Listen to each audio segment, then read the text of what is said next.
Okay, welcome back. We're on deck. Prep Test 86, Section 1. Start with question number 11. The issue presented, which one of the following principles, if valid, most helps justify the reasoning?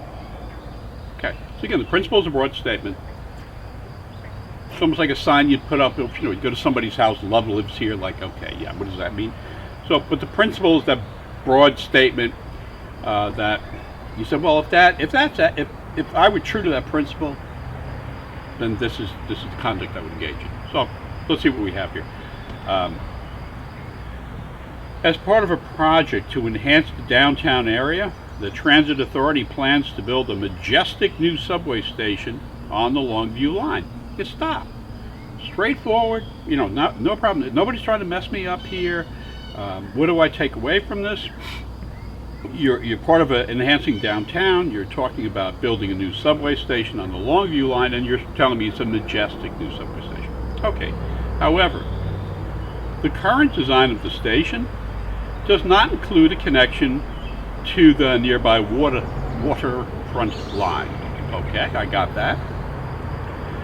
Adding a tunnel from the station to the waterfront line using the current design would make the station much more convenient to commuters, but would also put the project over budget. Okay, so we have this majestic station, but it doesn't include a connection, right? We can do the connection, and the connection will make it much more convenient for commuters, but it's going to throw it over budget. Okay, now we're going to find out how this plays out. Excuse me, the final sentence is, since the budget cannot be increased, a more modest station should be built so that a tunnel can be included. Okay, so the tunnel is tethered to something being much more convenient for commuters, right? So that's getting elevated. That's when something is much more convenient to commuters, that gets elevated. And what gets pulled down is, you're saying the station should be more modest. So perhaps we don't need majestic. Perhaps we can settle for something less than majestic in order to make something more convenient. And that's the answer. So I don't know the words, but that's the answer. A is the principle that the Transit Authority should design a subway station that costs less than the amount budgeted? No, that's not the principle. B, the Transit Authority should consider all potential additions to the subway station that would make it more convenient to commuters. Yeah, well, maybe they should, but that's not the principle. C, in the enhancement of the downtown area, convenience to commuters should be given priority over majestic design. Sign me up. And that's the answer. I mean, we'll keep reading, I suppose, but let me read it. This is what we're talking about. The enhancement of the downtown area, convenience to commuters, which is what that additional line is going to give them, basically trumps the majestic design. That's the answer. What is so hard about this? D, unless a subway station can be built within budget, that is both convenient to commuters and in keeping with the new design, the Transit Authority should abandon the plans to build the station. That is so not the principle. And E, the new subway station should enhance the downtown area more than any other potential project that is similar in cost. Why? That's not the principle. I mean, sure, that's great if you want that, but that's not the principle. So when you're choosing something like E, you simply have lost the issue. So the question question number 11, the answer is C for Caligula. Question number 12, the issue presented, the conclusion of the argument is strongly supported if which one of the following completes the passage. Okay, so what you're doing here is we have a completed argument, and basically you're saying strengthen it. And so we're going to strengthen it by taking either A, B, C, D, or E, and completing the argument with it, so it's basically serving as a supporting premise. Okay, here we go. A study found that most of the strokes diagnosed by doctors occurred in the left side of the patient's brain. So stop. Again, stop. So a majority of strokes diagnosed, right? So that's not strokes, it's strokes that have been diagnosed, occur in the left-hand side of the brain. This suggests that right side strokes are more likely than left side strokes to go undiagnosed since. So stop before you know, plow down. Just stop. So the word diagnose means you were aware of it. You diagnosed it. If you didn't diagnose it, well, you weren't aware of it, right? So that second sentence says that the fact that most of the strokes diagnosed were on the left-hand side, that suggests that right side strokes are more likely to go undiagnosed. Well, I mean, the first thing that comes to my mind is, what if there are as many strokes that occur on the right side of the brain as on the left side, right? Well, what if, you know, you're getting as many, you're just diagnosing them? So again, I don't have the answer, but this suggests that the right side strokes are more likely than left to go diagnosed, since A, patients who have stroke typically have other health problems. That's got nothing to do with left versus right side brain. B, it is very likely that just as many strokes occur in the right side of the brain as in the left side. And again, if it's the answer. So I get if it's not clear to you. I get if you leave the argument and perhaps it's not as clear to you as it might, you know, as it might be to me. But then you just stop and say, well, wait a minute. That would make sense, right? Then you're saying, yeah, it does make sense that the right side strokes are more likely to go undiagnosed because, well, what the hell? We had as many of them as we had left side strokes and nobody knows anything about it. C, would you complete this by saying doctors vary greatly in the accuracy of their diagnosis of strokes? No, because that wouldn't change anything. They'd be equally inaccurate. D, the symptom of right side strokes tend to be different than the symptom of left side strokes. Well, if the symptoms were different, I would infer that a doctor would then be able to say, you know, this doesn't look like a left hand. What I'm looking at here is not consistent with the left hand side, and since the patient has suffered a stroke, I might take a look at the right hand side. So I think D is not where this goes at all. And E, other studies have suggested that a large number of minor strokes go undiagnosed. That's not helping me with left side, right side. So the answer to number 12 is B for Brutus. 13, the issue presented. Which one of the following, if true, most helps explain the failure of the native oyster population to recover? Okay, so to help explain the failure of the native oyster population to recover. And your focus again on, you're reading slowly, reading textually. I'm focused on the native oyster population. Okay, now let's see what the law tells me.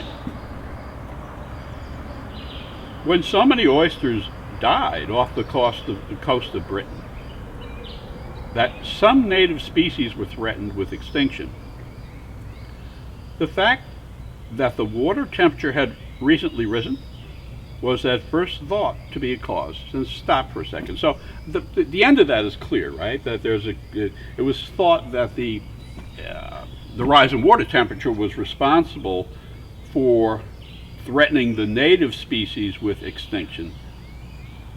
But you know, the very first sentence was when so many oysters died off, right? Died off the coast of Britain. That's some native species. So it sounds like there's not just oysters that are native to the coast, but other oysters there as well. But okay, but we're putting this at the doorstep of the warmer water. Next up. Later, however, the cause was determined to be the chemical TBT used to keep barnacles off the hulls of boats. So it wasn't the warm water that was killing off the oysters. And again, I see the oysters as the native oysters and other oysters. But it was this TBT stuff. Legislation that banned TBT has nearly eliminated that chemical from the water. So TBT is no longer present. Yet the populations of the endangered oyster species have not grown. Okay, we do need to help explain that.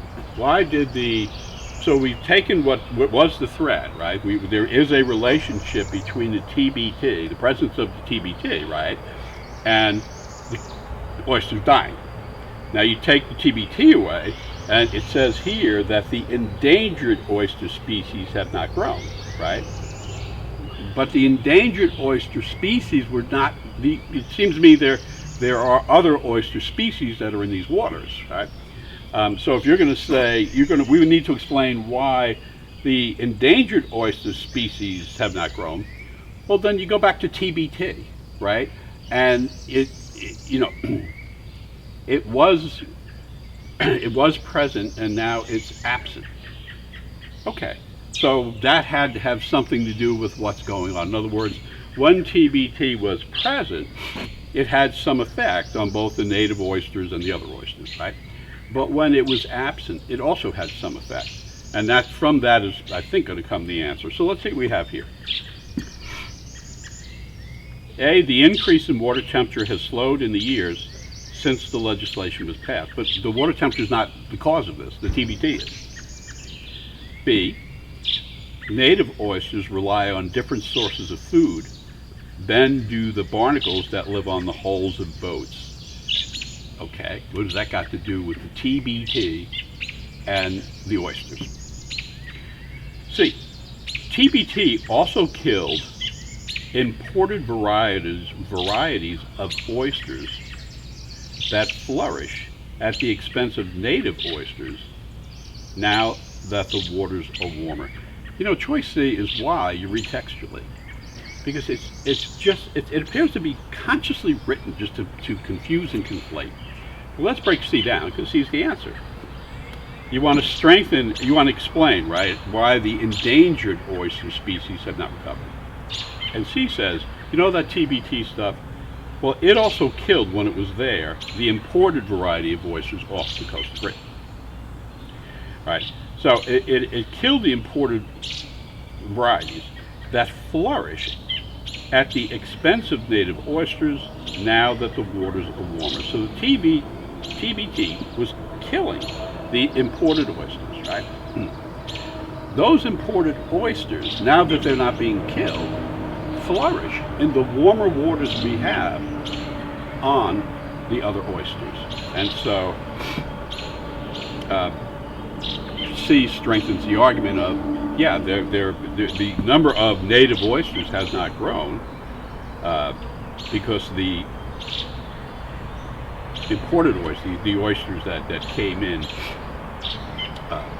who were not native, are now flourishing, and they're making it more difficult for the native oysters to stay around. So the answer will be C. D, other chemicals that are used to remove barnacles from the hulls of boats seem to have little effect on the oyster population. Well, then what does that got to do with anything? And E, TBT is more deadly to oysters in colder waters than in warmer waters. Well, that's great, but there is no more TBT. So the answer there is C for Caligula. Let's take a look at question number 14. Which one finding of true most weakens Pratt's argument? Okay, what does Pratt tell me? Almost all cases of rabies in humans come from being bitten by a rabid animal, and bats do carry rabies. Okay, and again, very straightforward. You know, you're reading this, and you say, it would be hard to imagine any test taker not being able to follow this. Okay, I got it. So good, so far so good, right? Okay. Next sentence. But there is little justification for health warnings that urge the removal of any bats residing in buildings where people live or work. Okay, and that's the recommendation. The recommendation sounds kind of counterintuitive, right? But the recommendation here is there is little reason to be putting up warnings suggesting that we remove bats from residing in buildings where people live or work. Okay. And here's the reasoning. Bats are shy animals that rarely bite, and the overwhelming majority of bats do not have rabies. And we want to weaken that. So it's really pretty straightforward, right? You just want to weaken the proposition that it's okay for bats to hang around in buildings where people live and work. Okay? A. Well, rabbit bats. A rabbit bat is much more likely to infect another bat than to infect another type of animal. Be very, very, very attenuated. It really has nothing to do with being around people. I guess you could take that out and say, well, since one rabbit bat infects another rabbit bat, now there were two rabbit bats. But that you know, let's keep going here for sure. B, rabid bats are less mobile than other bats, but are much more aggressive. That would give me some concern. So you're saying that the rabid bat that's in the building where the people live and or work is much more aggressive. That would give me concern, much more concern than A would give me, that it would bite another bat. But I'll keep reading. C, most animals that carry rabies are animals of species that, under normal conditions, very rarely bite people. Okay. So that's not really telling me what bats are, because this is telling me about most animals, and bats may not be in that class of things. So no, B's still my choice here. D, the bat species with the highest incidence of rabies do not live in buildings. But we're talking about bats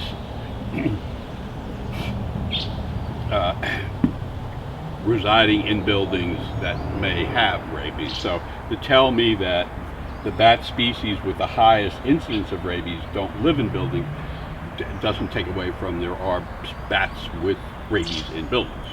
And E, people are more likely to be aware of having bitten by a bat if they were bitten by the bat inside a building. Well, that's very comforting. So now I know I have rabies. That's swell. Okay, so now the answer to 14 is B, that rabid bats are less mobile than other bats, but are much more aggressive. That much more aggressive. You don't have to be all that mobile if you're in a building or a house. So the answer to 14 is B for Brutus. Okay, 15. A flaw in the reasoning in the argument above is that this argument, okay? It has been said that understanding a person completely leads one to forgive that person entirely. So again, do you see the shift in the language? This is where the test begins to shift. The stuff about, it has been, it sounds like a philosophy class. So slow down, let me get this first sentence again. It has been said that understanding a person completely, I'm sorry, the issue is to identify a flaw, which I think I said, right? So, okay, so I'm looking for a flaw. So I go to my buckets of flaws, right? And I'm saying, okay, let me see what I have here. It has been said that understanding a person completely leads one to forgive that person entirely. Stop for a second. How is that different from saying whenever or when or if? Couldn't you take this first sentence and say, whenever a person understands a person completely, that will lead you to forgive that person entirely. So this can be translated into an if-then. This is, if you understand the person completely, then you can forgive that person entirely. So, okay, that's an if-then. That states sufficiency, not necessity, and I kind of see where they're going. But the language is just so ugly. So try not to pay attention to the language, and don't get locked into I need to see if and then, or if and a comma. You don't. You can create that relationship with different words, and here it has been created. Okay, so now you basically gave me that when I fully understand a person, then I can fully forgive that person. If so, next sentence. If so, then it follows that complete self-forgiveness is beyond our reach, for complete self-understanding, however desirable, is unattainable. So all you did is, this is just, okay, if A, then B, and here you say not B, and therefore not A. So the fact that you cannot, so then you say, okay, so I get, right, that if I when I understand the person completely, I can forgive that person entirely. And then you go on to say, so, since it follows that complete self-forgiveness is beyond our reach. I'm sorry, it says, so then it follows that complete self-forgiveness, which is the then part of this, right? So it follows then that complete self-forgiveness is beyond our reach, for complete self-understanding is unattainable. But then you're just saying, if if it rains, I get wet. I didn't get wet, so it didn't rain. So it's necessity. In other words, one way to forgive a person entirely. One way you can get there, and you don't need anything else, is just understanding a person completely. When you understand a person completely, you'll forgive them entirely. That's sufficiency, right? The mere fact that it's impossible to completely forgive a person, that's not possible.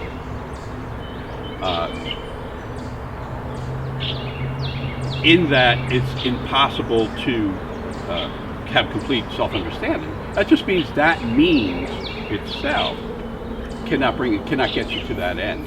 But that's the difference between sufficiency and necessity. That is to say that you're citing a failure to meet a condition as the condition can never be met, and the outcome can never be met. There may be some other way in which you can forgive a person entirely. All you're establishing is that this, which would have been a sufficient way, is not going to work. Okay, but that doesn't mean it was the only sufficient way. There may be others. So this is citing a condition. It's conflating. It's mistaking a sufficient condition for a necessary condition, and that would have to say this is the only way. If you wanted this to be valid, you would have to say that understanding a person completely is the only way to forgive that person completely. Then you got it. But in the absence of that, you've cited one sufficient condition and say you can't meet that, and therefore, it just can't be, and it can be.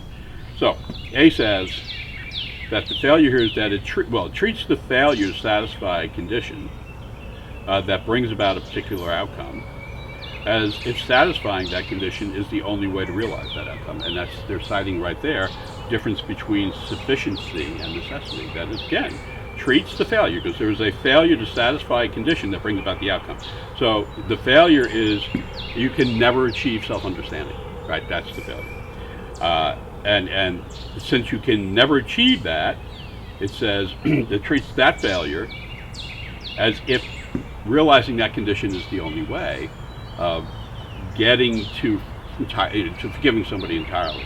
And to do that, you have to say the only way you can forgive somebody entirely is by understanding them completely. So, again, if you've done the work and you see that and you get the A, I'm out of here on A. And this is going to, if you don't understand it, you're toast, because it's just going to get worse as you go through this. So let's see what B says. B says, confuses something that is necessary for an action to occur with something that necessarily results from that action. No. First of all, that thing isn't necessary for it to occur. It's sufficient for it to occur, but it doesn't mean it's necessary for it to occur. C, takes for granted that something that has merely been said to be true is in fact true. I don't have a clue. D, ignores the possibility that a state of affairs is desirable even if it cannot be attained. Okay. E, use the difficulty of attaining a state of affairs as a reason for not attempting to attain it. And again, in the absence of having an understanding of what the answer is in advance of looking at the answer choices, you're in deep yoga. So, 15, the answer is A for Augustus.